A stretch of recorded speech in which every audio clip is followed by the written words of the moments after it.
Eu sou a Graziella e esse é o Valente Cast. Muitas vezes, no meio de um divórcio, eu escuto mães e pais dizerem: eu estou lutando pelo meu filho. Mas, sem perceber, os filhos acabam virando armas ou escudos de guerra. A criança, que não se divorcia de ninguém, acaba no fogo cruzado, sobrecarregada, invisível, carregando culpas que não são dela. Esse episódio é um convite para parar, respirar e se perguntar: como proteger os filhos quando tudo parece desmoronar? Como separar a dor do casal do direito da criança a ser cuidada, ouvida e amada? Para essa conversa, eu recebo aqui o Elísio Soares, que é um psicólogo clínico e jurídico, professor de avaliação psicológica no curso de graduação em psicologia do IDP em Brasília, atua como perito e assistente técnico em casos de disputa de guarda e regulamentação do regime de convivências entre pais e filhos, e é alguém que, na prática, ajuda a transformar o sofrimento em cuidado. E é disso que a gente vai falar hoje. Elísio, muito obrigada por ter topado gravar esse podcast comigo. Você é um parceiríssimo aqui dentro do escritório, então tudo que você tem para compartilhar, tenho certeza que vai ser muito proveitoso. Eu que agradeço o convite, doutora Graziella, né? É sempre um prazer a gente poder trocar essas experiências e falar sobre direito de família, sobre proteção de crianças e adolescentes e, por que não, a essas mulheres, mães que estão aí nessa luta diária, né, de proteção aos seus filhos. Mas vamos lá, vamos para esse bate-papo, né? Perfeito. Esse é um tópico que me tange muito, né? Porque para além de trabalhar muito com demandas de divórcio, eu sou uma filha do divórcio, né? Eu já comentei, acho que você, inclusive, que meus pais se divorciaram, eu era muito pequena e foi uma briga judicial que se estendeu ao longo de muitos anos. Eu tenho memórias muito grandes, assim, de ir para estudos psicossociais, enfim, numa época que a gente nem falava sobre isso, né? Então, eu quero entender com você hoje de uma perspectiva mais profissional mesmo, né? Porque eu tenho uma vivência como advogada, também tenho a vivência como uma criança que esteve ali no meio de um divórcio litigioso, mas eu quero entender, por uma perspectiva psicológica, o que realmente acontece dentro do mundo emocional de uma criança quando ela está no meio do litígio entre os pais. Essa tua experiência que você traz é muito interessante porque vai falar justamente do momento do desenvolvimento em que a criança se encontra, né? Então varia muito, mas só o fato de você ter memórias daquela época em que você estava numa idade muito tenra, muito pequena, é porque foi significativa, porque houve um impacto, né? E essas experiências, sejam positivas ou negativas, elas imprimem marcas que a gente carrega para o resto da vida muitas vezes, né? Então, assim, o litígio nada mais é do que um conflito que a gente não conseguiu resolver como bons adultos deveriam fazer, né? E acaba levando isso para que um terceiro, né, que é o judiciário, tente regular uma relação familiar que não se chegou a um consenso. Isso é E é bastante ruim para a criança.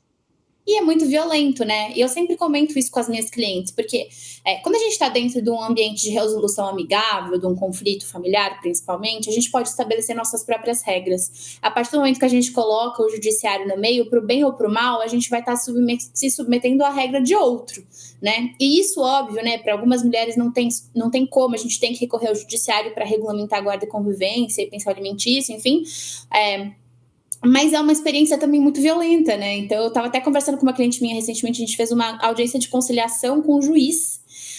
E foi um show de horrores, porque o juiz não tinha tato nenhum para conduzir aquela conversa.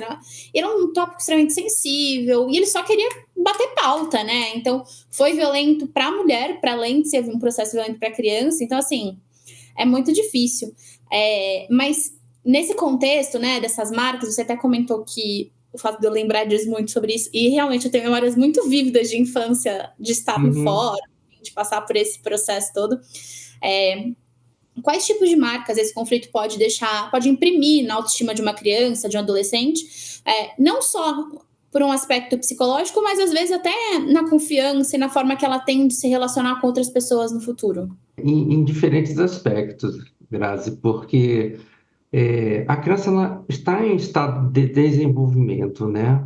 Então, ela não tem esse juízo crítico que os adultos já possuem, né? Então, muitas vezes, ela se culpa por uma questão que ela absolutamente não tem culpa, né? Que é o divórcio de duas pessoas que ela ama.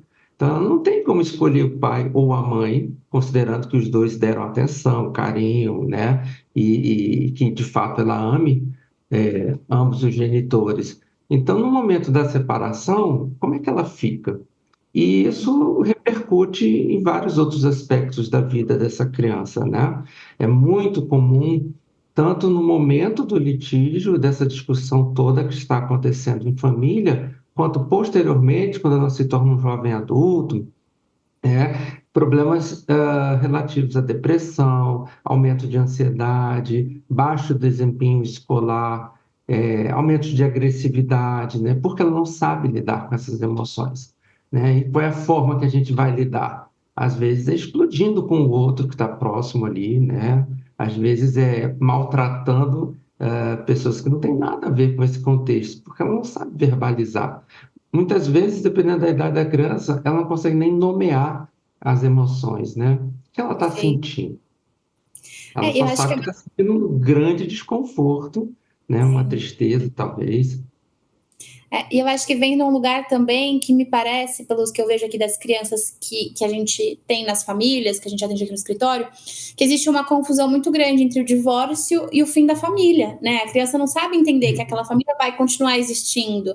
É como se o divórcio fosse o fim do núcleo familiar. Tanto que quando os clientes me pedem orientação para como contar para a criança que o divórcio vai acontecer, a primeira coisa que eu falo é: primeiro falar com um psicólogo, conversa com ele para ele explicar quais são as demandas para conversar com essa criança, para que ela entenda dentro das possibilidades dela, né? Porque, convenhamos, uma coisa é você contar para um adolescente de 15 anos, outra você é contar para uma criança de 3, né? Completamente diferente. Mas uma coisa que eu sempre falo, sempre quero que minhas clientes deixem claro para as crianças é: mamãe e papai não estão casados mais, ou mamãe, papai, mas a gente ainda é uma família. A gente ainda vai continuar tendo nossos momentos de família, a gente ainda vai continuar se vendo, ninguém se odeia, a culpa não é sua. Porque eu percebo que com essa idade, né, conforme eles são mais novinhos, eles Uhum. ficam também numa situação de estou abandonado no mundo, né? Fui largado, né? Como se fosse uma demanda da criança e não do casal, né? É porque, imagina, Grazi, alguém sai de casa, né? Você está morando com seu pai e com sua mãe, vendo eles todos os dias, na medida do possível, da organização familiar, como seja, e de repente, porque houve essa cisão num relacionamento, alguém sai de casa, e geralmente esse alguém é, é o pai que não vai ser mais o convivente ali diário, né, com essa criança. Então, Sim. assim, para essa criança, obviamente, acabou tudo, acabou a família, né? Agora, o mais incrível são os adultos não entenderem que a família não acabou, né? Porque isso vai repercutir mesmo na relação com a criança. E aí, muitas vezes, até mesmo durante a perícia, eu falo, olha, a sua família não acabou. E aí é engraçado ver o pai ou a mãe arregalar os olhos, assim, né? Como assim não acabou? Eu me separei, né? E aí eu explico, a sua família foi reconfigurada, né? Então você tem que ter o cuidado com essa criança para que ela entenda que agora tem a casa de um e a casa de outro, que ela vai conviver entre essas duas residências, vai continuar sendo amada e principalmente pela família extensa, né? Porque tem os avós, tem os tios, os primos e toda aquela família com quem ela brinca, convive e tudo mais. Uhum. Não, perfeito. E você falou sobre as crianças que às vezes não têm nem capacidade de nomear os sentimentos que elas estão sentindo naquele momento.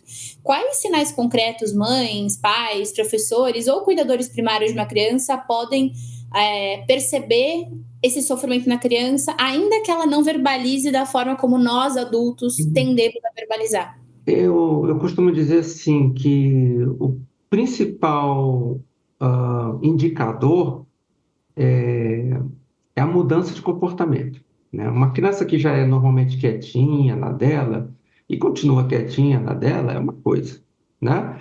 Agora, uma criança que é extrovertida, brincalhona e tal, de repente muda completamente, então isso é um sinal de alerta para tentar entender o que está acontecendo é, nesse psiquismo infantil, né?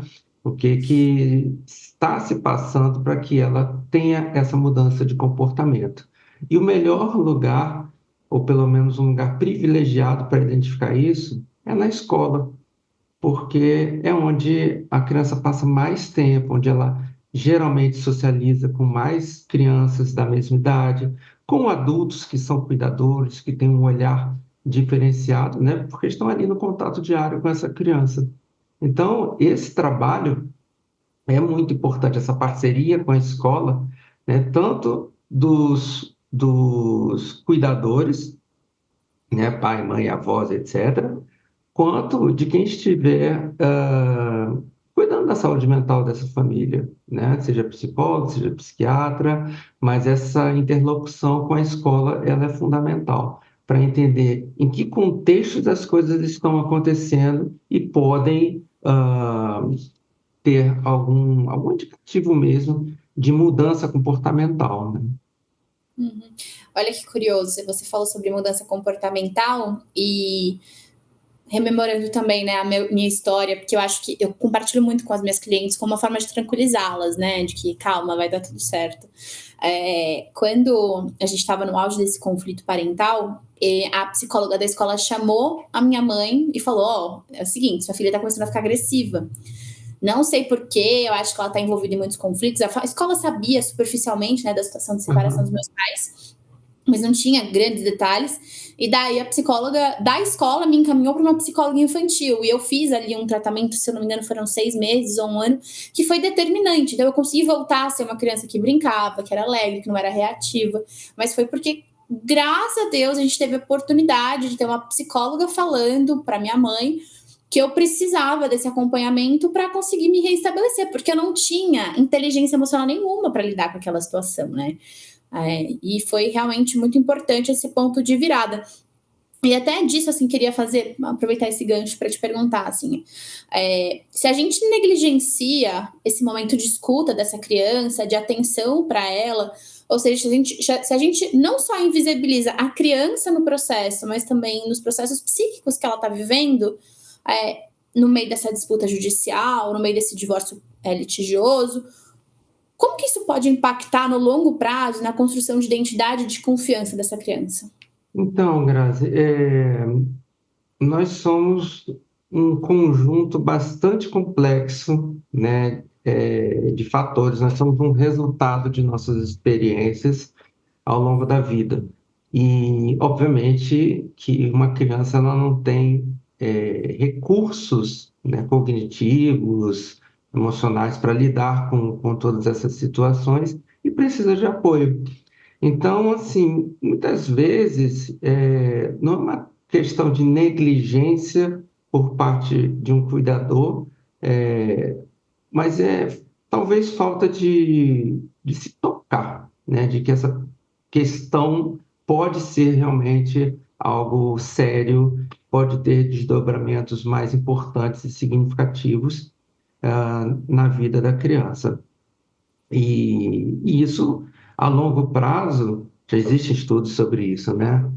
Pode aumentar o risco de depressão, de ansiedade, de transtornos associados à ansiedade, risco de suicídio também pode aumentar, né, com essa população de crianças que passaram por situações que não deixam de ser traumáticas na vida delas e não souberam lidar porque às vezes não tem recurso, né? Basicamente é isso, né? Perfeito. A gente precisa de apoio. E o apoio profissional, naturalmente, é o melhor para dar essa sustentação que ela precisa para poder lidar com essas dificuldades, né? Na Uhum. psicologia, a gente fala muito de escuta ativa. E parece paradoxal, né? Mas porque é uma escuta preocupada com o que aquela criança está trazendo, né? Então, assim, do jeitinho dela, da forma como ela traz as questões, como é que eu vou lidar com aquilo, que encaminhamentos eu vou fazer, se eu preciso recorrer a outros profissionais, se eu preciso conversar com o pai ou com a mãe dessa criança, né? Ainda que do lugar de um genitor que está ferido, né? Está vivendo o luto da separação, tenho que baixar a guarda, porque afinal de contas é adulto, né? Deveria ser assim para conversar pelo melhor interesse da criança propriamente dito, né? Não o melhor interesse do ponto de vista legal, né? Mas o melhor interesse do ponto de vista emocional e de cuidados com essa criança. Não, excelente. Até acho que faz sentido, quando a gente está falando sobre essa criança, realmente tentar entender da onde vem, né, esse questionamento, porque quando a gente está falando sobre crianças, me corrija se eu estiver falando alguma besteira, às vezes a gente até às vezes vê por uma perspectiva eu acho que isso que está acontecendo na vida dela. Então, eu acho que ela tá desse jeito por conta da separação dos pais. Mas às vezes não é nem isso, né? Então, às vezes, a criança não tá gostando da escola, tá ali num ambiente que talvez ela não esteja tão confortável e não tem nem como relatar isso para os cuidadores, né? Às vezes não tem realmente essa preocupação e a gente fica colocando pelo em ovo também, né? Acho que tem muito também, óbvio.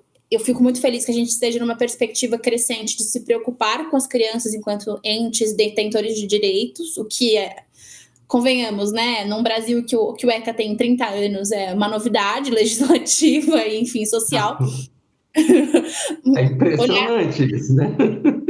a criança como um ente, né? Como um cidadão, nossa, meu Deus, que revolucionário. Mas às vezes também a gente fica excessivamente preocupado e criando causa onde não tem, né? Às vezes a criança tá lidando bem, ela só tá do jeito dela. É aquela coisa, né? Somos seres humanos, todos nós, independentemente da idade, e claro que as crianças elas são consideradas, né, como pessoas em peculiar condição de desenvolvimento, vulneráveis por excelência. Então a gente tem que ver, mas o que você disse é corretíssimo. Muitas vezes a criança dá show em muitos adultos, né? Pela forma como ela lida, seja com a perda de um familiar, seja com a dissolução de um relacionamento amoroso, né? Entre os pais, mães, etc. Então, o que eu acho que realmente chama atenção e a gente tem que ter um mínimo de sensibilidade é essa mudança de comportamento. E por comportamento, não tem a ver apenas com as ações, mas com as reações, com a expressão das emoções, né? Tudo isso, é entendido como comportamento. Então, o problema também pode estar na sobreposição de fatos que acontecem na vida dessa criança. Vamos dizer que, justamente na vivência de de um litígio, né, ela acaba sofrendo bullying na escola por um outro motivo nada a ver com a família, né? Ou então ela muda de escola porque a condição financeira familiar, nessa nova configuração, se alterou, né? A gente não dá mais para bancar aquela escola particular de alto custo, e aí ela vai para uma outra escola, também boa, mas diferente, e ela precisa fazer novas amizades, enfrentar novos desafios, né, sociais, que Sim. talvez para ela, naquele momento, sejam demais, né? Então, assim, quando você sobrepõe vários fatores, a gente não sabe se isso vai gerar uma tempestade perfeita. Não sei se você já ouviu esse termo, né? É uma série de fatores que acabam ocasionando o pior dos resultados, né? Mas daí a necessidade de ouvir atentamente sua criança, que eu acho muito valioso, né? E Elísio, agora pensando numa perspectiva prática, né, para mães e pais que estejam nos ouvindo e que estejam vivendo as dores de um divórcio, qual que é a linha tênue e qual é a diferença prática entre falar a verdade para a criança, explicar o que está acontecendo e despejar a dor do processo judicial, reclamar em excesso, expor coisas que são indevidas para a criança? Como encontrar um ponto de equilíbrio? Olha, eu acho que isso merece um livro, na verdade, um manual de instruções para pais em divórcio. Por quê? O que acontece? A pessoa fica inundada por aqueles sentimentos, né? E é muito difícil ela se segurar para não falar uma bobagem, entre aspas, né? Então, muitas vezes, por exemplo, o pai atrasa a pensão. E isso causa um transtorno enorme, né? Para a mãe que está gerenciando as finanças ali, que precisa cuidar da casa, da criança e tudo. E ela pode soltar, tipo assim, meu Deus, de novo atrasado a pensão. Com o tempo, a criança curiosamente vai por curiosidade, vai perguntar o que é pensão, vai querer saber, vai entender, e aí está atrasando, entendeu? Então, isso vai criando uma imagem negativa que, Uhum, embora possa corresponder à realidade, não é bom para a criança, né? Por quê? Isso é um problema de adulto. É para os adultos resolverem, seja conversando, seja judicialmente. Não é para envolver as crianças, né? E isso eu estou falando no melhor dos cenários, em que a pessoa não dá conta e acaba explodindo, falando demais e envolvendo a criança inadvertidamente, né? Não estou falando daquelas pessoas que deliberadamente fazem um tipo de campanha mesmo desqualificadora do outro. uhum, E aí, enfim, não tem muito o que fazer a não ser chamar a atenção dessa pessoa. Agora, quem vai chamar a atenção de um pai ou de uma mãe nesse caso? Se muitas vezes não há um outro adulto ali por perto com a consciência que necessita ter, né, sim. para dizer assim, não, vem cá, chama do cantinho e conversa com ele direito, né? Não, a criança acaba se vendo envolvida numa disputa que não é dela. E isso Uhum. traz consequências, né? Na forma como ela vê o outro, na forma como essa criança acaba enfrentando um conflito de lealdade, né? Lembrando que a gente estava falando no começo que, em tese, ela ama os dois, né? E aí o papai ou a mamãe está triste porque o outro fez alguma coisa, né?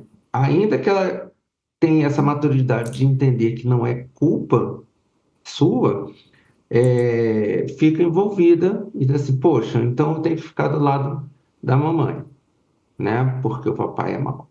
Ou eu tenho que ficar do lado do papai, porque eu gosto mais dele, ele me leva para passeios muito legais, né? Eu vejo menos, mas eu viajo mais, eu tenho videogame, eu ganho celular de última geração. Então tem essas pequenas compras, né? Que os adultos acabam fazendo meio que para compensar uma falta afetiva, uma falta de disponibilidade de tempo mesmo. Sim, isso é muito curioso, assim, e acho que também, obviamente, adequar conversas conforme a idade da criança, né, ter esse cuidado de expor tão somente o mínimo necessário para a criança, de acordo com a idade dela, né. É até sempre que eles passam em primeira orientação comigo, eu sempre, sempre, sempre falo: "Ó, é o seguinte, isso aqui é uma disputa judicial é de adulto, a criança não tem nada a ver com isso, ela só vai ser informada do mínimo, do mínimo, do mínimo necessário. Não para ela ficar no escuro, mas porque, inevitavelmente, se você está expondo. É igual você. Ok, eu tô na primeira série ali, né, na escola, e me pedem para fazer uma conta que vai sustentar uma ponte. Eu não sei fazer essa conta, eu não tenho Exato, conhecimento perfeito. suficiente para isso. Eu sei fazer tabuada, ok. Mas por que eu vou expor? E a mesma coisa se aplica a um processo, né? Por que eu vou falar sobre o recurso que está em análise, as discussões, e quem é o juiz, quem que é o promotor, para uma criança que não vai ter capacidade de entender e vai, a partir daquilo, tirar conclusões que não necessariamente são dotadas de compreensão plena, né, do que a gente está discutindo dentro de um processo judicial. Se nós Gra- adultos muitas vezes conseguimos, né, colocar esses limites, imagina uma criança. Com certeza. Eu vou te dar até dois exemplos, tá? Da forma como eu trabalho, quando eu recebo crianças para serem ouvidas, né, durante uma perícia. Eu sempre pergunto para ela se ela sabe por que ela está ali, né? Então, você está no meu consultório, eu pergunto, você sabe por que você está aqui hoje? Teve uma criança pequenininha, pequenininha, tipo, sei lá, 6 anos, né? Tem crianças de 6 anos muito espertas, outras são muito retraídas, enfim. E aí ela vai com um discurso totalmente pronto, né? Como quem diz assim, como se desse a impressão de que ah, alguém da família já conversou muito com ela, já explicou muito, ou já tentou mesmo fazer a cabecinha da criança para aquele processo, né? E outras que chegam sem nem saber o que está acontecendo, o que eu acho também ruim, né? Sim. Imagina, você leva para um Psicólogo, não sabe nem o que é psicólogo. Ah, é um médico. Não, não é um médico. E aí ela tem medo de médico. Enfim, é tanta coisa que se passa na cabeça de uma criança que ela começa a fantasiar, né, e criar soluções possíveis para aquilo. Então, aí é o momento em que é necessário explicar minimamente o que está acontecendo, né?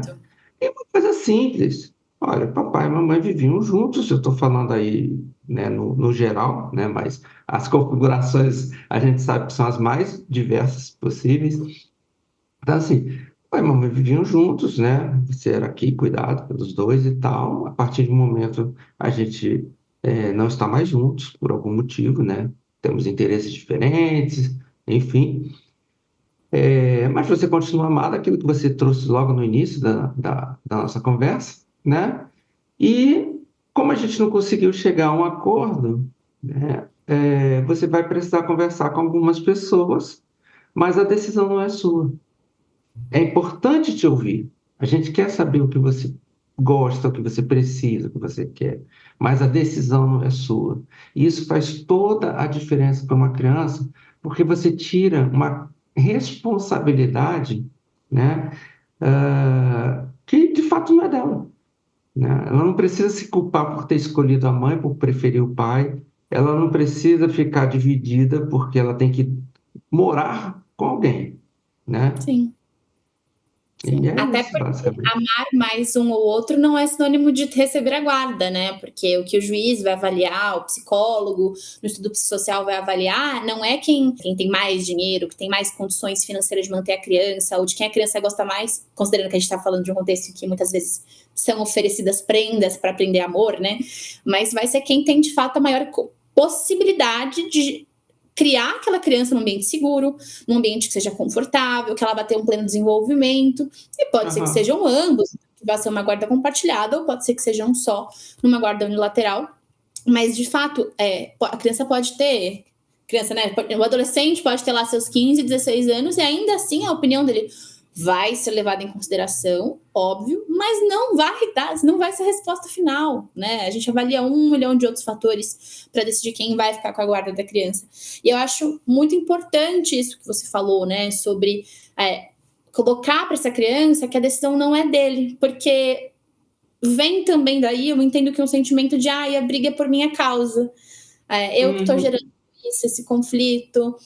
Coloca a criança num lugar muito desconfortável, né? Porque como o que falar para não prejudicar a mamãe nem o papai, mas às vezes o papai me coloca, o papai, a mamãe também me coloca numa situação de perigo. A criança não sabe, né? Quando ela fica nessa de não, mas depende de você, você tem que falar XYZ. É muito difícil, né? Isso é muito cruel, na verdade, né? E eu gosto muito de um exemplo que os casais, quando estão juntos, está tudo correndo é, dentro da normalidade, aqueles eventos corriqueiros, como uma insolação, né? Ou caiu, quebrou um braço, isso se lida com isso de uma forma bem tranquila, né? Leva para o hospital, faz uma consulta médica, aplica o tratamento necessário e vida que segue, né? Agora, quando esse casal se separa, tudo é motivo. E se for no momento mesmo em que o litígio está acontecendo, é ainda pior, é mais intensificado, né? Então, foi passar as férias, pior ainda se for em outro estado. Assim, a gente pode piorar os cenários, porque sempre tem uma possibilidade, né? A presença da madraça do padrasto também. Ótimo nesse Ah, cenário. ainda tem isso, ainda tem isso. E aí vai passar as férias com um dos genitores no outro estado, vai para a praia e tal, aí fica todo queimado, né? Porque criança adora ficar ali brincando na orla, né? Pronto. Criança detesta solar, né? Tem esse detalhe. Isso, exatamente. Aquele troço cabelando, grudando, para quê? Toda hora. Aí é o caos, porque aquilo ali vão tirar foto, essas fotos vão para o processo, com acusações contra o genitor que não foi cauteloso, consequentemente, ele foi negligente. Então, Hum, ele não é um bom cuidador, né? A conclusão lógica é essa. Uhum, E isso é muito ruim para a criança, né? A gente uhum. está pensando na criança e não numa disputa, num cabo de guerra em que o prêmio, o troféuzinho, é esse filho do casal, né? Não, isso é muito, muito relevante. Guarda unilateral não é prêmio. Guarda unilateral, ela só vai ser determinada pelo juízo numa situação extrema de que aquela criança esteja correndo risco ou esteja exposta psiquicamente. É, é tão somente para resguardar o direito da criança. A guarda unilateral ela não tem que ser pleiteada porque eu quero vencer uma batalha. Ela tem que ser pleiteada quando é extremamente necessário para o bem-estar físico e psíquico dessa criança. Isso se confunde muito, né? Inclusive, acaba gerando muitas disputas prolongadas, desnecessárias e muita violência processual, né? Um outro ponto também que a gente precisa aprofundar, né? Sempre. Porque quando a gente pensa no grau de litigância, de beligerância, né? O quanto esse casal não se entende e as brigas vão, sejam pessoalmente ou via processual, elas vão se intensificando a tal ponto que é inviável qualquer diálogo, né? E o contrário também acontece em relação à guarda. Às vezes a guarda é unilateral, porque no curso do processo, em algum momento, a gente tem esse descalabro, né, da nossa legislação de permitir que o outro tenha a guarda unilateral, porque eu não quero. Eu simplesmente concedo. Não, tudo bem, pode ficar com a guarda unilateral, né? Então, assim, eu tenho filho no mundo, mas eu tenho o direito de escolher não exercer a guarda, né? Acho isso fantástico.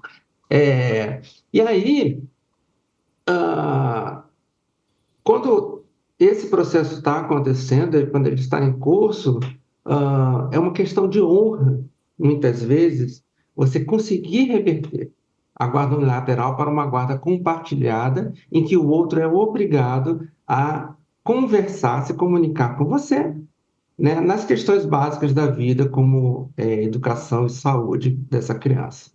Tá? Então, assim, guarda é responsabilidade, é exercício de responsabilidade de cuidado dessa criança, né? Não é, ou não deveria ser, um troféuzinho, né? Uma medalha de honra ao mérito, porque você ganhou, entre aspas, né?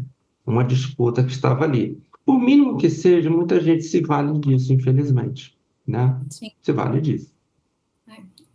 Obviamente que quando a gente está falando sobre mulheres em situação de violência doméstica ou crianças em situação de maus tratos, o debate é sempre muito mais difícil, né, para a gente traçar a partir disso da guarda unilateral e exige muito mais cuidado, né? Mas eu vejo muito realmente essa perspectiva da quase como se fosse um pódio a ser disputado, como se fosse o direito sobre a criança, e eu acho, concordo com você, acho muito, muito, muito curioso como é, existe a possibilidade de se abrir mão de uma guarda, né, em termos de, não, pode exercer a guarda no lateral, o que, inclusive, acho que respalda uma coisa que é uma máxima no direito de família com perspectiva de gênero, que é a paternidade, ela é completamente recreativa, e a maternidade é obrigatória, né, porque a gente vê Uhum. raramente mães abrindo mão da guarda de seus filhos a máxima são homens, né? Ou fazendo. Óbvio que existem exceções à Sim, regra. sim, Mas a regra é justamente homens que falam: não, tudo bem, eu pego a cada 15 dias. Não sabe onde o filho estuda, o que ele come, que atividade extracurricular faz. Se muito, paga a pensão, né? E se muito, pega a cada 15 dias a criança. É tipo, botei no mundo e vou deixar pro vento criar. e Grazi, tem situações assim que são, eu acho que não só do ponto de vista da psicologia, mas também legal. É, tem situações assim de deixar a gente de queixo caído, né? Porque a pessoa faz qualquer outro compromisso que surja, né? No dia que ele tem que ficar com a criança, ele pede para trocar, né? Então, assim, não, você pode ficar com ele esse final de semana, porque eu tenho uma festa para ir com os meus amigos, é aniversário de fulano e tal. Ele dá um jeito, né? Quando é a mãe, aí já não acontece isso, né? Aí já não pode, né? É uma questão mesmo de gênero, de como se lida com essas questões, né? Em que a gente ainda acredita que a maternagem, ela talvez não a maternagem, mas assim, esse cuidar da criança, ele é essencialmente materno, né? Tá enraizado na nossa cultura. E aí não interessa se você faz dupla ou tripla jornada, né? Se você estuda, trabalha, cuida das crianças, da casa, porque mesmo quem tem condições financeiras boas, contrata uma empregada doméstica para auxiliar nos serviços da casa, ainda assim você precisa gerenciar essa pessoa que está fazendo ali o trabalho, né? Você não entrega a chave da sua casa e volta no final do dia com tudo arrumado, tudo perfeito, maravilhoso, né? Seria o melhor dos mundos, mas não é isso que acontece. Então, essa mulher fica sobrecarregada necessariamente, né? Não tem como você. ah, uma coisa é a carga de trabalho que todos nós temos, né? Pessoas que estão ativas, que estão no mercado, é, tiveram filhos, ok, vão ter uma carga de trabalho, né? Outra coisa é quando você não divide isso com ninguém, porque o outro empurra para você essa responsabilidade, né? E aí vem toda aquela discussão hoje sobre o trabalho invisível da mulher, né? Que isso é um trabalho que merece remuneração e por aí vai. Eu deixo para você essa parte. Eu acho bastante curioso porque, óbvio, né, não existe solução perfeita. Então, nós temos muitos homens que fazem, óbvio, que abrem mão da parentalidade, abrem mão da guarda para deixar a guarda no lateral, pegar a cada 15 dias, se muito. Mas a gente também tem o outro lado, né? Que são os homens que exigem, fazem de tudo para fazer a guarda compartilhada.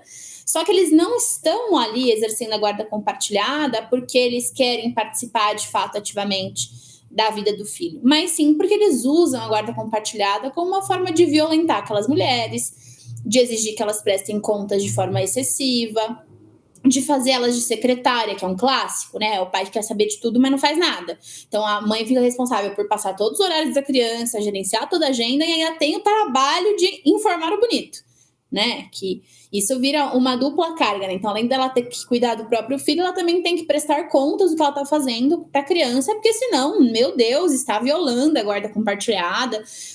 Só que ativamente o cara não se mobiliza para marcar uma consulta médica, para levar na escola, para comprar o remédio, para procurar a escola para matricular a criança, enfim, não faz nada, né? E daí vira uma guarda pro forma compartilhada em que a mulher Uhum. ela é violentada constantemente de forma psicológica para ficar ali em função do que aquele cara deseja e quer, e é muito cômodo para eles, né? Porque realmente, Uhum. socialmente, o maternar, o filho é da mãe, né? Essa máxima que a gente tem. E é isso, né? É muito comum dentro das dinâmicas de gênero, dentro de guarda, né? A gente está aqui naturalmente discutindo o que acontece na maior parte dos casos, né? Não dá para falar daquelas exceções num programa que é curto mesmo.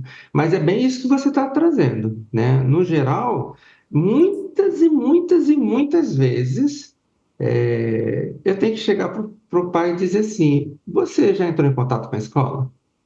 Ah, não, ela não me diz nada, ela não me fala nada. Eu falei, não, eu não perguntei da sua ex, eu estou perguntando de você, né? Ele é seu filho. Quantas vezes você entrou em contato com a professora, com a diretora da escola, para saber né, o desempenho escolar da criança? Aí começa, né, a ficar cheio de dedos, de desculpa, gagueja e tal, né? Aí, porque assim, a escola não tem desculpa. Você até pode dizer que não sabia que a criança estava internada. Ok, se você fala todo dia com a criança e um dia você não falou, alguma coisa aconteceu, né? Então já me dá um indício de um comportamento não frequente, não regular de comunicação com essa criança. Mas vamos assumir que, ok, você não tem como saber se ela foi internada ou não, se ela foi a consulta médica ou não, tal. Agora, a escola é todo dia, né? A escola tem eventos, né? Eu já tive situações em que o pai disse assim, eu soube da comemoração do Dia dos Pais na sexta-feira. Aí eu falei, é mesmo? Nossa, todo ano tem Dia dos Pais em agosto, né? Se a escola comemora, não tem como você não saber. Se você não recebeu nenhum aviso, pergunte, né? Ou então, um outro caso também emblemático, ele disse assim, não, eu não entrava em contato com a escola por causa das medidas protetivas. E aí, né, eu lendo o processo, eu já sabia da resposta, falei, mas vem cá, as medidas protetivas estavam vigentes na data tal? Aí ele, não. Eu falei, então o que que te impedia de falar com a... Ah, porque você sabe, né? Pode acontecer isso, acontecer aquilo outro, não sei o quê. Aí começa a série de desculpas. Então, assim, a gente precisa colocar um pouquinho a mão na consciência e ver o que que você está fazendo por essa família que um dia, por livre e espontânea vontade, na maioria dos casos, né? Você optou, né? Você escolheu essa mulher, você teve um filho, vocês cuidaram dessa criança por um tempo, se separaram e agora essa confusão toda que precisa chegar à justiça, precisa chegar a uma perícia psicológica, né? Ou um estudo psicossocial, em que a criança é, passa por experiências bastante desagradáveis e a mulher também sofre, né, o tempo inteiro. Sim, Aí é bastante, bastante complicado. sim. E, assim, na sua percepção enquanto psicólogo clínico e jurídico, o que que diferencia um conflito legítimo de um conflito que virou estratégia de punição ou de vingança? Então, Grazi, conflitos todos nós temos, né? Eu tenho conflitos com meus colegas no trabalho, com os familiares, com meu filho, que está com 25 anos, mas continua sendo o meu filhinho, né? Vai ser para sempre, seu neném. Então, a gente vai ter conflitos, porque conflitos fazem parte da socialização, desse jogo de opiniões, de crenças, costumes, né? Nós temos opiniões diversas e tudo bem, né? O problema quando o casal se separa e acaba levando para o judiciário, ele está tentando resolver uma coisa que, por meio do Estado juiz, né? Uma coisa que não foi possível no âmbito familiar. Até aí tudo bem, né? Cada um corre atrás dos seus direitos. A questão que aí eu já acho que passa de uma busca, né, pelo seu direito, uma busca legítima para a violência processual, é quando aquilo se avoluma de tal sorte que o juiz não tem como dizer não, né? Porque ele é provocado pelas partes, ele precisa dar uma resposta. O Ministério Público está lá também. Vamos defender essas crianças, né? Ele precisa auxiliar o juiz. Como peritos, a gente acaba passando por isso também, né? Uhum. Mas é um ciclo vicioso, porque, como você falou logo no começo, né? Não é o Estado que vai resolver os conflitos familiares. Ele vai determinar formas de atuação, né? Por exemplo, uma regulamentação, regime de convivência. Vai ser assim, assado, sábado sim, sábado não. Vai determinar. E na prática, vai acontecer dessa forma? Porque é impossível você acionar o judiciário cada vez que o genitor atrasar uma hora. E quando ele atrasa uma hora, você enche de expectativa, frustra uma criança, você desorganiza a família, né, que se organizou para levar essa criança para o genitor, ou mesmo estava ali esperando, né, simplesmente, e os processos vão se avolumando. Aí o judiciário toma uma decisão, né, o juiz vai para sentencia como será, e a parte entra com recurso em cima de outro, em cima de outro. Quando você vê, tem 10, 15, 20, 30 processos para a mesma coisa, né? Com algumas diferenças, né? Justamente para que aquele processo ele possa ser realmente levado a termo, né? Fora outras questões que não passam pelo judiciário, mas que acabam avolumando o processo, né? Então, as denúncias, que podem ser falsas ou não, Uhum. no Conselho Tutelar, na Delegacia de Proteção da Criança e Adolescente, denúncia no Ministério Público, e de repente aparece alguém na sua porta com um policial, porque houve uma denúncia de maus tratos, né? Uhum. E nada, né? Então, assim, tudo isso causa um estado de estresse tremendo.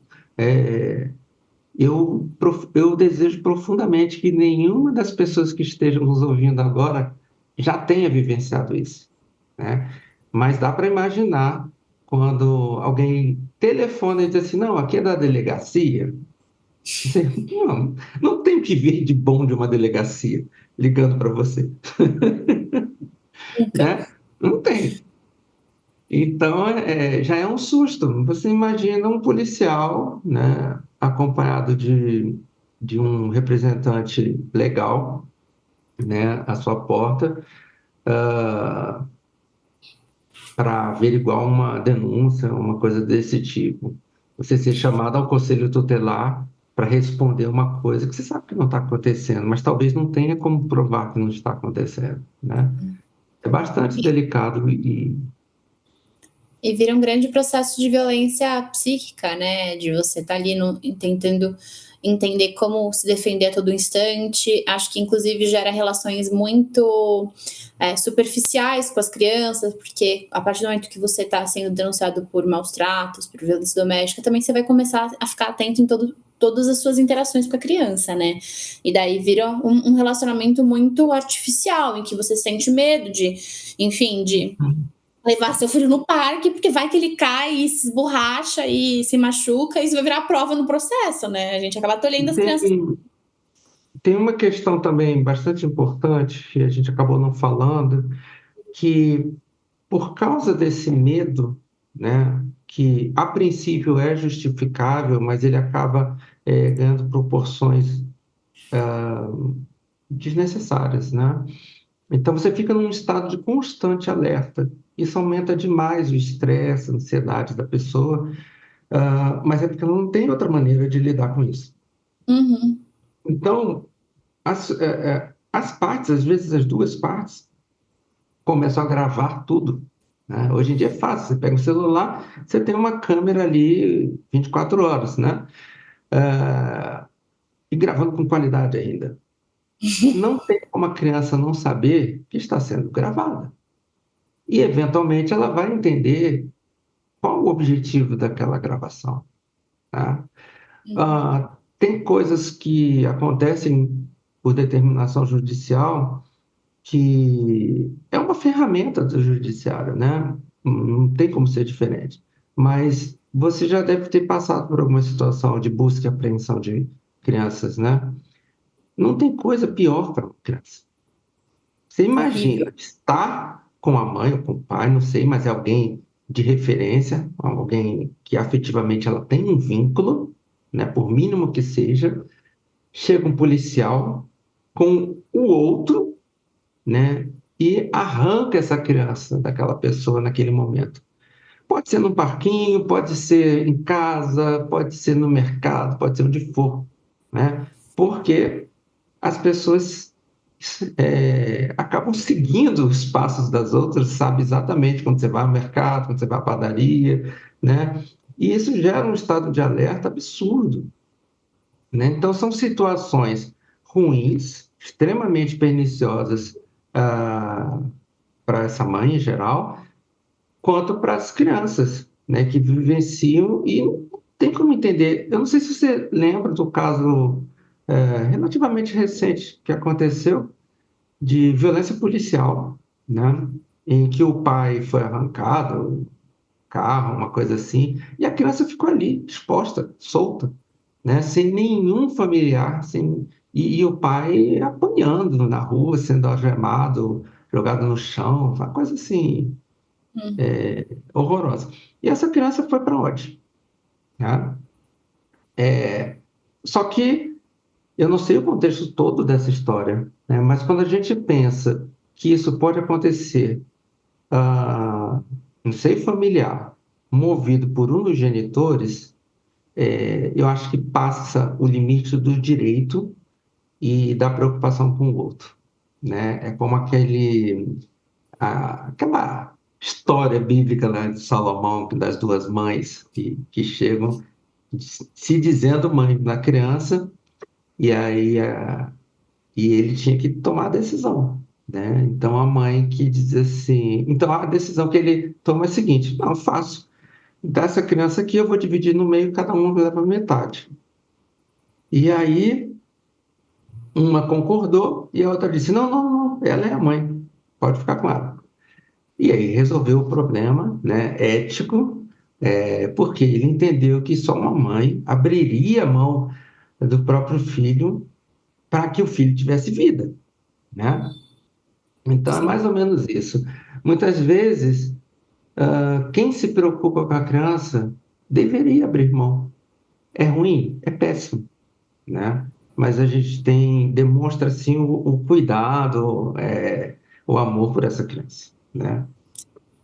Esse tópico é muito sensível, acho que é algo bem relevante, é, até inclusive de uma perspectiva da LAP, né, da Lei de Alienação Parental, assim, eu estava até lendo esses dias que completou, acho que 15 anos de um dos primeiros assassinatos de criança nesse contexto, em que a mãe fez, salvo o melhor juízo, acho que ela abriu 6 processos no judiciário falando que a criança estava em perigo, que ela estava sendo maltratada pelo pai, o juiz julgou todos como sendo alienação parental, e ao final a criança foi assassinada, né? Eu não me foge o nome, acho que era Marília, o nome da criança, depois eu até coloco nas referências aqui para o pessoal estiver ouvindo o podcast, mas é muito difícil, né? Às vezes essa situação, quando ela se escalona para o judiciário nesse nível de conflito.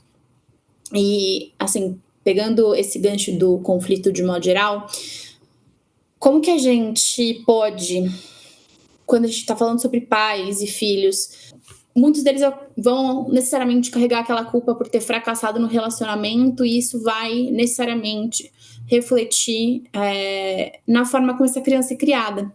Como que a gente pode evitar para que essa culpa não afete a relação com os filhos?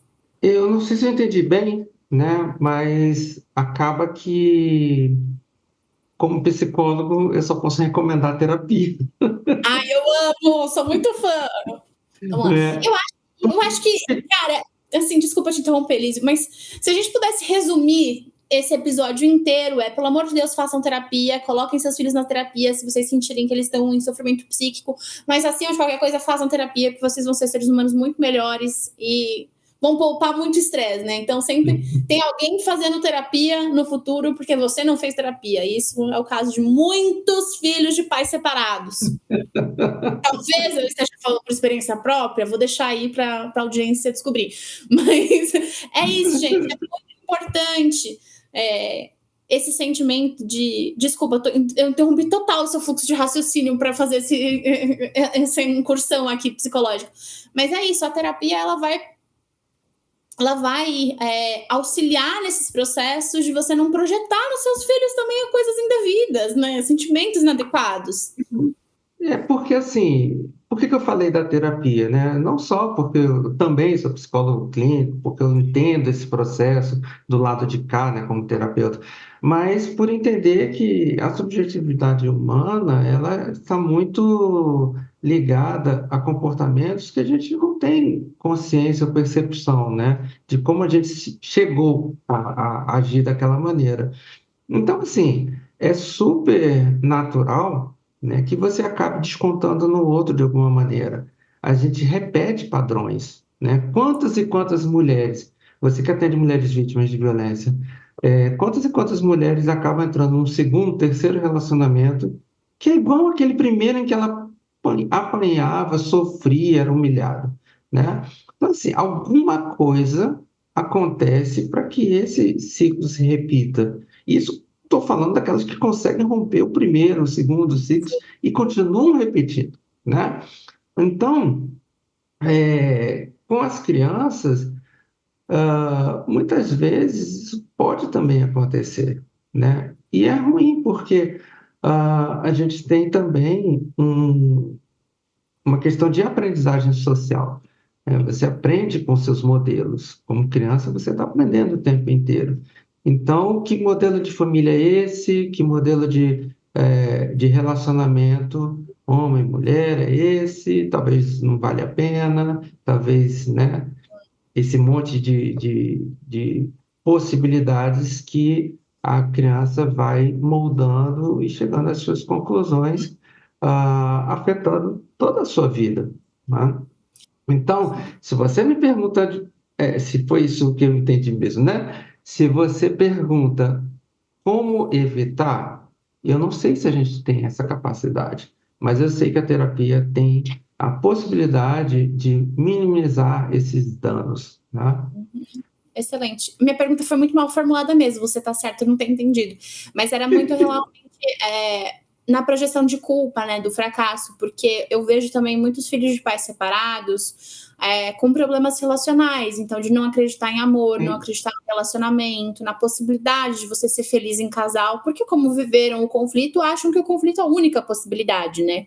E é óbvio que, claro, tem relacionamentos que são muito disfuncionais desde o começo, mas é muito possível e muito provável que em algum momento seus pais, apesar de eles terem se divorciado, eles tenham sido felizes. E eu acho que vem daí, talvez daí também a noção de desconstruir a noção romântica de que só porque parou de ser feliz, ele nunca foi feliz, né? Então, que seja eterno enquanto dure, né? Eu acho que não tem nada mais sintético do que isso. Aquele relacionamento, ele foi funcional. Ele não é que ele foi sempre infeliz. Houve amor, houve carinho. É possível amar, é possível ter um relacionamento, um casamento feliz, ainda que eventualmente ele acabe em divórcio, né? Sim, com certeza. A gente está falando novamente, né, de famílias heteronormativas, né, que houve um namoro, né, um casamento, o nascimento dos filhos, e etc. Mas existem outras configurações, as mais diversas, né, possíveis, como sei lá, o reconhecimento de paternidade tardia, né? Então, rolou lá algum lance, e aí a mulher engravidou e ela vai conversar com ele, né? E ele assume ou não assume, não sei, mas em algum momento ela se vê mobilizada a tentar aproximar o pai dessa criança, e aí pode acontecer de tudo, né? Inclusive de madrastas que querem assumir esse papel, já que o pai não quer, né? E eu não tive filhos, então por que não, né? E aí começa uma outra guerra em que esse genitor ele é utilizado como uma forma dessa madrasta ter acesso a uma criança entre aspas adotiva. Não existe adoção, né, dessa forma, mas afetivamente ela se dedica muito mais do que esse pai, na verdade. Mas Sim. legalmente é um outro rolo, né? Vamos dizer. Exatamente o que você falou também quando a gente estava falando sobre cuidados, né? Até porque isso inevitavelmente está ligado ao local da mulher socialmente falando como cuidadora primária, né, via de regra das crianças, e como pais que terceirizam responsabilidades, sejam para suas novas esposas, seja para suas mães, para suas irmãs, enfim. É como se eu não precisasse ser pai, já que eu tenho outra mãe que pode cuidar do meu filho como se fosse eu, né? Isso acaba terceirizando esse cuidado com a criança. E De forma falar muito de. cruel, né? Porque é como se é um pai presente, mas ausente. Então ele tá ali de corpo, mas não tá ali de alma, né? Exato, às vezes dá vontade de dizer assim, cara, para quê? Você está brigando por uma guarda, por convivência, né? Se na verdade você trabalha o dia inteiro, viaja o tempo todo, e quem cuida dessa criança é a madrasta, é a avó paterna, é a tia paterna. né? Então, assim, para que isso? A criança tem o direito, obviamente. Oi? Só para conflituar, né? Daí vem, de fato, É, o exercício do conflito como uma forma de poder. exato, assim, por mais que a gente perceba, né, e a literatura fala muito sobre isso atualmente, o papel que o pai exerce na construção da identidade, no desenvolvimento da personalidade da criança, ele também pode ter um papel bastante negativo, né? Então, assim, não é qualquer pai, não é qualquer mãe que faz bem para esse desenvolvimento infantil. E por isso que numa perícia a gente faz uma análise bem minuciosa, né, dos fatores de risco e dos fatores de proteção. Então, vamos botar na balança ali o que que é risco, o que que é proteção, para tentar Uhum. dar um panorama melhor para o juiz tomar a decisão quanto ao modelo de guarda, ao regime de convivência, né? Sim, perfeito. A gente está chegando no fim da nossa conversa e eu queria te fazer a pior pergunta mais capciosa possível dessa conversa agora no final, não tem escapatória, Lísio. Como que a gente pode reconstruir a parentalidade depois de uma separação conflituosa? Ou seja, como que a gente pode voltar a ser um time pelo bem-estar da criança? Ai, é realmente capcioso, mas vamos lá.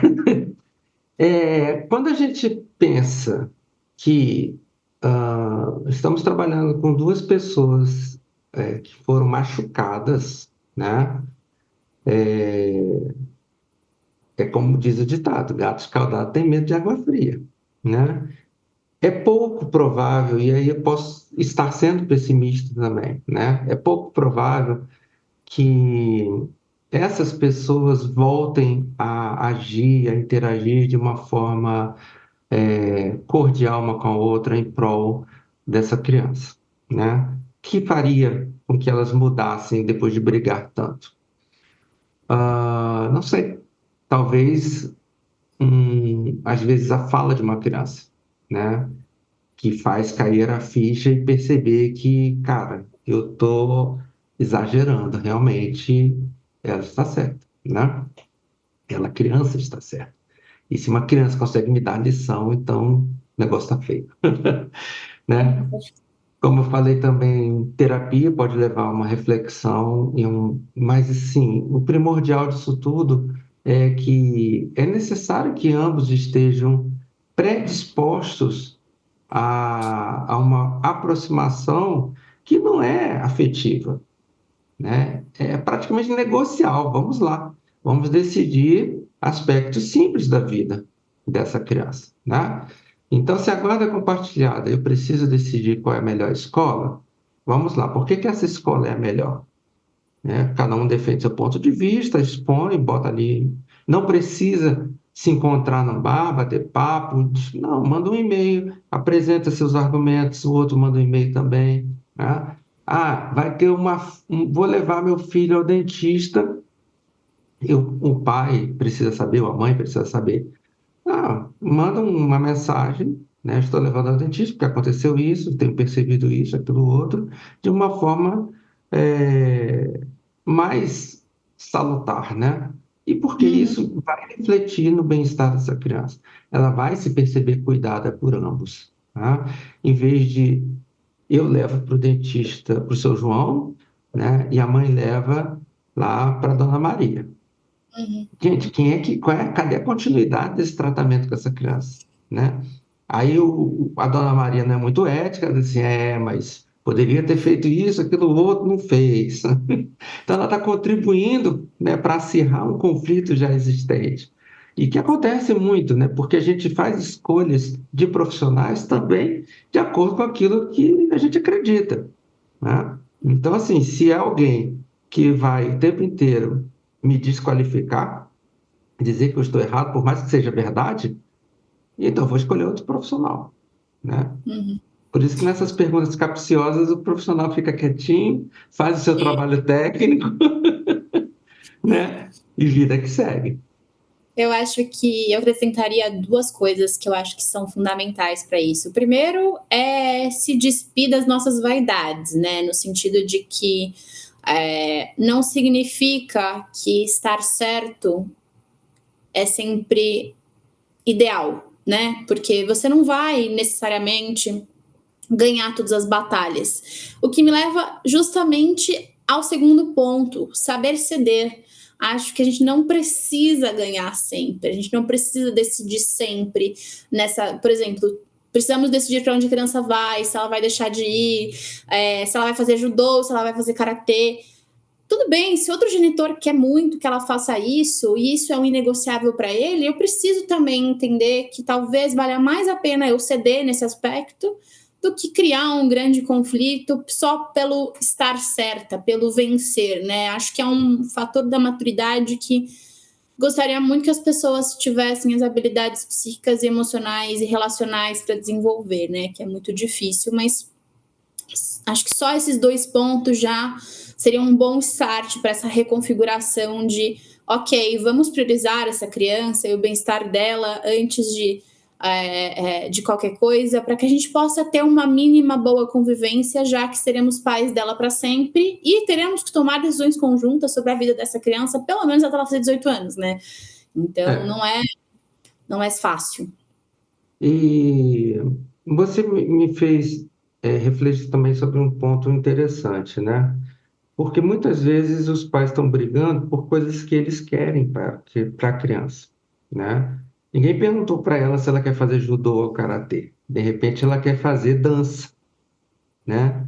Mas aí se é um menino que quer fazer dança, aí é um outro problema de família, né? Então, assim, entender, claro, né, os limites do outro, seus próprios limites, tentar uma conversa amigável na medida do possível e escutar essa criança, eu acho que são pontos fundamentais para a gente tentar caminhar no sentido do que é de fato melhor para essa criança, né? Ela não vai tomar a maior parte das decisões, principalmente quanto mais nova ela for. Mas os pais, eles precisam ter um mínimo de parceria, né, como pais. Sim, exatamente, perfeito. Bom, uma separação pode ser dolorosa, mas ela não precisa necessariamente ser destrutiva. No final das contas, o maior ato de amor não é vencer uma disputa judicial, mas sim proteger uma infância. Separar-se do outro não precisa significar romper o cuidado. Quando há filhos envolvidos, a verdadeira vitória é garantir que eles sigam crescendo com segurança, com afeto e principalmente com paz. Elísio, muito obrigada pela conversa tão necessária. E antes de encerrar, conta pra gente onde as pessoas podem te encontrar e acompanhar o seu trabalho, por favor. Bom, agradeço novamente esse convite, naturalmente, né? É um prazer enorme falar sobre proteção de crianças e adolescentes, falar sobre o trabalho e a importância da psicologia no contexto jurídico, né? Meu Instagram é psi.elísio Soares. Aí depois você coloca aí nas legendas, né? Porque esse Elísio com Y, S e tal, acaba trazendo confusão. Mas assim, é o ponto mais fácil para me encontrar, né? Manda um direct, faz um comentário, eu sempre posto muita coisa ali relacionada a esse dia a dia, né, do meu trabalho. Psi.Elísio Soares no Instagram. E no e-mail também é psi.elisiosoares@gmail.com. Perfeito. E para você que nos escuta, se esse episódio fez sentido, compartilha com alguém que esteja precisando ouvir essa mensagem agora. Pode ser uma amiga, um familiar, alguém que esteja passando por uma separação difícil. Não esquece também de seguir o ValenteCast no seu tocador de áudio preferido, nas redes sociais, para não perder nenhum episódio. Esse espaço é feito para a gente refletir, sentir e principalmente para transformarmos a realidade juntas. Um beijo, bebam água e, pelo amor de Deus, façam terapia. Até a próxima. Tchau, tchau. Um abraço a todo mundo. Tchau, tchau.